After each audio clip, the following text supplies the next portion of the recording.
مثلاً مولانا کیا اس تناظر میں اگر مثال کے طور پہ اگر میں یہ ایک ہیپوتھیٹکلی پوچھوں کہ اگر ایران اور یو ایس کے معاملے میں اگر مولانا آج حیات ہوتے تو ان کا کیا نقطہ نظر ہوتا؟ اچھا، ان کا نقطہ نظر تو سب سے پہلا ان کا یہی ہوتا ہے کہ وہ کہتے ہیں کہ پیس جو ہے نا وہ ایٹ اینی کاسٹ چاہیے. اچھا، مولانا کا یہ پوائنٹ آف ویو ہے کہ پیس ایٹ اینی کاسٹ. اچھا، جس میں ان کا جو پیس کی آئیڈیالوجی جو ان کی فاؤنڈیشن ہے وہ بیسس ہے صلح حدیبیہ پہ. صحیح. تو وہ کہتے ہیں کہ صلح حدیبیہ ایک ایسا واقعہ ہے جس میں حضور صلی اللہ علیہ وسلم کا جب قریش سے یہ ایگریمنٹ ہو رہا تھا، اس ایگریمنٹ کو بھی 2 ہفتے لگے تھے. 2 ہفتے کی ڈسکشنز ہو رہی اور وہ عمرہ پہ کرنے نہیں ان کو جانے دیا جا رہا تھا. اور اس میں ایک ایسی بھی سچویشن آئی کہ جب وہ ایگریمنٹ فائنلائز ہو رہا تھا تو اس ایگریمنٹ میں نیچے لکھا گیا رسول اللہ. تو جو قریش کے لوگ تھے انہوں نے کہا کہ ہم تو آپ کو رسول مانتے نہیں ہیں، آپ اس کو بس لکھیے، اپنا نام لکھیے. تو جس کے اوپر صحابہ کافی ناراض بھی ہوئے، مگر رسول اللہ صلی اللہ علیہ وسلم نے ان کو کہا کہ نہیں، جیسا یہ کہہ رہے ہیں ویسے ہی آپ لکھ دیجئے. تو وہاں پر آپ کا نام اور لکھ دیا گیا تھا اور ایگریمنٹ میں، یعنی رسول اللہ نے جو بھی ایگریمنٹ تھا اس کو ایکسیپٹ کر لیا. دوسرا صلح حدیبیہ میں یہ تھا کہ جو بھی شرائط تھیں وہ بظاہر لگتا تھا کہ وہ مسلمانوں کی فیور میں نہیں ہے، کوئی بھی اس میں ایسی نہیں تھی جو مسلمانوں کی فیور میں تھی، مگر پھر بھی رسول اللہ نے اس ایگریمنٹ کو ایکسیپٹ کر لیا. اور انٹرسٹنگ بات یہ ہے کہ اس سارے واقعے کے بعد قرآن میں جو سورہ نازل ہوئی اس میں اس کو فتح مبین کہا گیا. صحیح. یعنی کہ کلیئر وکٹری، یعنی کہ کلیئر وکٹری. کیونکہ اللہ تعالیٰ اس وکٹری کو، وہ جو ایگریمنٹ ہے، فیوچر کے پرسپیکٹو میں دیکھ رہے ہیں. صحیح. کہ آج اگر ہم نے اس ایگریمنٹ کو ایکسیپٹ کر لیا ہے جس میں ہمارے لیے کوئی فیور نہیں ہے، مگر یہ فیوچر میں بہتر ہوگا. اور ایسا ہی ہوا کہ وہ ایگریمنٹ تو 10 سال کا تھا، مگر 2 سال کے بعد ہی فتح مکہ ہو گیا. اور 2 سال میں، اور اس کا فائدہ یہ ہوا کہ حضور صلی اللہ علیہ وسلم اور ان کی جو ٹیم تھی اور صحابہ تھے، سب کو ایک تو امن مل گیا. امن میں کیا ہوتا ہے کہ آپ بہت سارے کام کر سکتے ہیں، آپ کمیونیکیشن آپ کی رہی مکہ والوں سے، آپ کی ایکٹیویٹیز ہوتی رہیں، آپ نے دعوت کا کام کرتے رہے. تو یہی وجہ ہے کہ 2 سال میں سارا سینیریو چینج ہو گیا. یعنی جو 1400 مسلمان صلح حدیبیہ کے وقت تھے وہ ہو گئے 10,000. صحیح. یعنی اتنی زیادہ تعداد بڑھ گئی.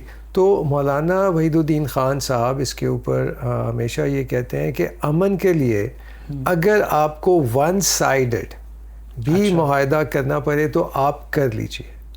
بلکہ وہ اکثر یہ لکھتے ہیں کہ دنیا میں جتنے بھی تنازع ہوتے ہیں، چاہے وہ انڈیویجول لیول پر ہوں چاہے وہ اجتماعی لیول پر ہوں، اس میں فیصلہ یک طرفہ ہوتا ہے. یہ بھی ایک بڑا انٹرسٹنگ ان کا کانسیپٹ ہے، کیونکہ it is always extremely difficult کہ آپ 2 پارٹیز کو ایک ایگریمنٹ کے اوپر لے آئیں. اگر یہ ہوتا مثال کے طور پہ پھر وہ لڑائی جھگڑا ہی نہ ہوتا. ہاں، وہ لڑائی جھگڑا، وہ تو کہتے ہیں کہ بس جو بھی وہ شرطیں ہیں وہ آپ مان لیں اور اس کو ختم کر رہے ہیں، اور پیس کا انوائرمنٹ ہے اور اپنی ترقی پہ کام کریں. مولانا کا یہی ہوتا ہے کہ پیس ہو اور آپ اپنی ترقی پر کام کریں اور اس موقع سے آپ فائدہ اٹھائیں، اور اس کو لانگ ٹرم میں دیکھیں. نارملی یہ ہوتا ہے کہ ایون جب آپ کا کسی سے جھگڑا بھی ہو جائے یا کچھ، تو آپ شارٹ ٹرم بینیفٹ چاہ رہے ہوتے ہیں. آپ کہہ رہے ہیں یار ابھی یہ میری باتیں مانیں، ابھی مجھے اس کا رزلٹ ملے اور ابھی چیزیں ساری درست ہونا شروع ہو جائیں. ایسا نہیں ہوتا. آپ نے اس کو فیوچر پرسپیکٹو میں دیکھنا ہے. یعنی کہ آپ تھوڑا سا ٹائم لیتے ہیں اور اس کے بعد پھر دیکھتے ہیں کہ کس طرح سے چیزیں ریزالو ہوتی ہیں. اسی کو کائنڈ آف اگر ہم جو قرآن کا کانسیپٹ ہے صبر، اگر ہم اس سے اگر ہم جوڑیں تو ایکچولی یہ بھی مولانا صاحب نے اس کو صبر کا بڑی زبردست ڈیفینیشن انہوں نے دی ہوئی ہے. وہ کہتے ہیں صبر بیسیکلی یہ ہے کہ آپ اس وقت ریئیکٹ نہیں کرتے اور آپ ٹائم گین کرتے ہیں، ٹائم لیتے ہیں تاکہ آپ کوئی اچھی اسٹریٹجی بنا کے اور دوبارہ اس کام کے اوپر بہتر طریقے سے کام کریں. اسی لیے قرآن میں یہ کہا ہے کہ جب آپ صبر کرتے ہیں تو اللہ تمہارے ساتھ ہوتا ہے. اللہ ساتھ ہونے کا مطلب ہے کہ ایک تو سچویشن ریزالو ہوگی، اب آپ کو آئیڈیاز آئیں گے، آپ اپنی وزڈم سے کام کریں گے، and then you can make a huge difference.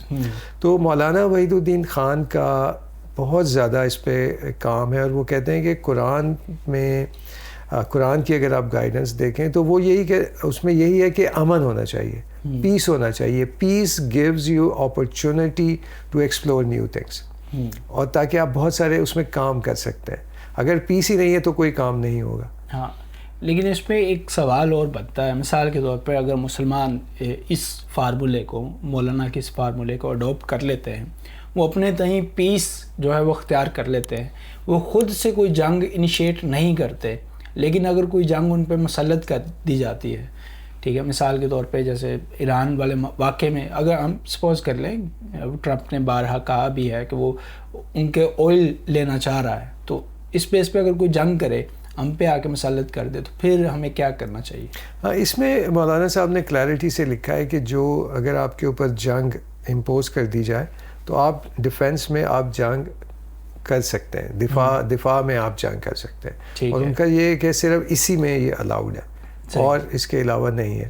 تو دفاعی جنگ آپ کر سکتے ہیں, بلکہ وہ ایک قرآن کی ورڈز کا ریفرنس بھی دیتے ہیں کہ اس میں آپ اپنی ڈیٹرنس بھی مینٹین کر سکتے ہیں, جس میں کہا گیا کہ گھوڑے اور سامان وغیرہ تیار, یعنی اپنے ملک میں آپ کو اتنا زیادہ اسٹرانگ ہونا چاہیے کہ کوئی آپ کے اوپر اٹیک نہ کر سکے.